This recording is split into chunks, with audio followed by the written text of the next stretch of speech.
약 한 달 전에 그 참나무 원목을 이용해서 숯불을 만들어 가지고 바베큐를 한다고 했었죠. 그래서 참나무 장작을 만드는 영상을 올렸었는데 오늘 또 참나무를 구해 왔습니다. 그런데 좀 다른 부분이 있어요. 다른 게 뭐냐면 참나무가 여러 종류가 있습니다. 여러 종류 중에서도 참나무의 표피, 껍질을 가지고 크게 두 가지로 분류를 하면 이렇게 껍질이 좀 얇은 게 있어요.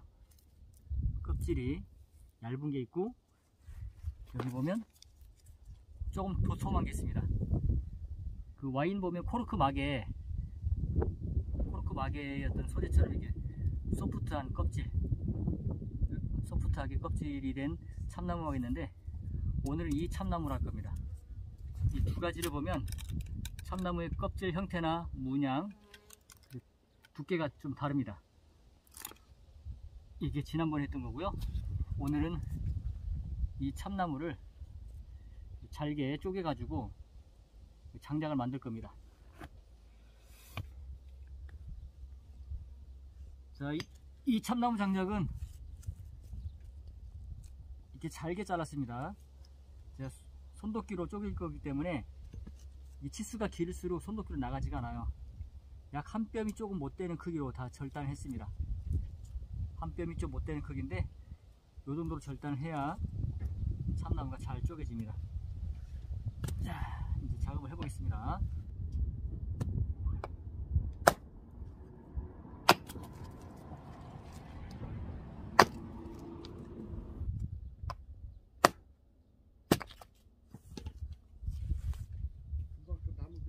네.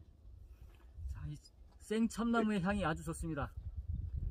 이 생참나무가 타들어가면서 고기에 뵐 때 그 맛이 일품이고 그 맛을 즐겨야 맛있습니다. 용경님 이쪽으로 오시죠. 자, 맨날 영상 혼자 찍으니까 재미없네요. 우리 특별 게스트 우리 우주FM 패러의 수석 파일럿님 앉으십시오. 아이고. 이 무리한 달래는 좋습니다. 이게 수행 맛이. 금방 또 저 일거리를 만들어 왔네요. 네. 자, 우리 유튜브 이제 구독자 118명 됐어요. 우리 구독자 여러분들 손 한번 들어주세요, 강사님. 예, 우리 우주FM 패러 수석 강사님이십니다. 반갑습니다. 자, 이 참나무 쪼갤 때도 네. 의미부여하기 나름인데 도끼질 검도 하듯이 마음을 모아서 한 큐에 딱 쪼개집니다. 우리 형님 도끼질 솜씨 한번 볼게요. 이건 오리지널 참나무인데. 도끼 형님 네, 한번 도끼 해보시죠. 잡아본 지가 하도 오래돼서요. 이거 뿌려도 됩니까? 예, 그 도끼 하시고 그렇죠. 야, 역시 연장질 좀 해본 솜씨.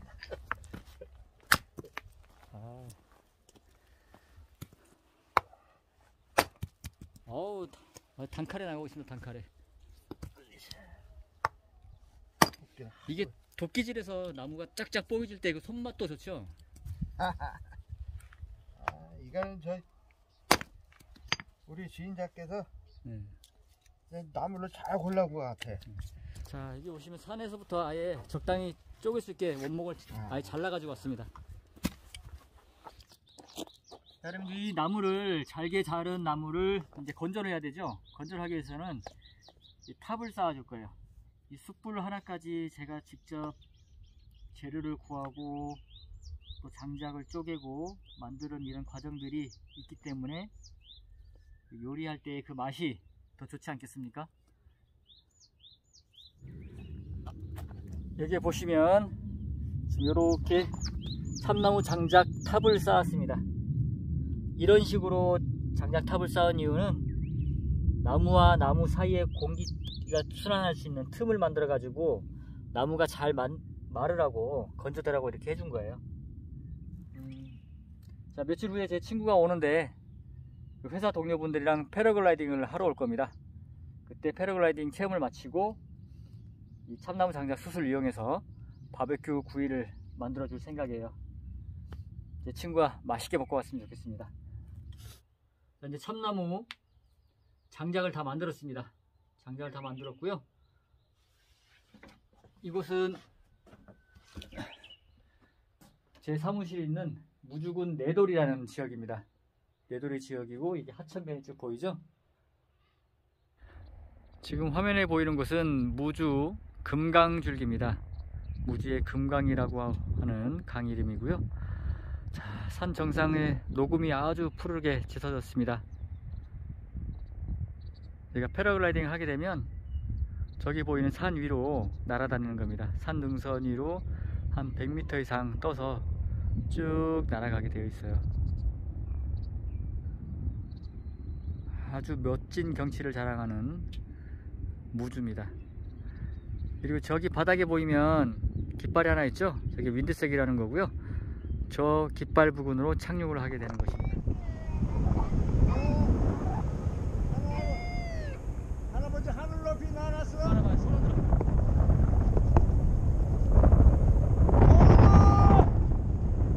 연우야, 할아버지 봐.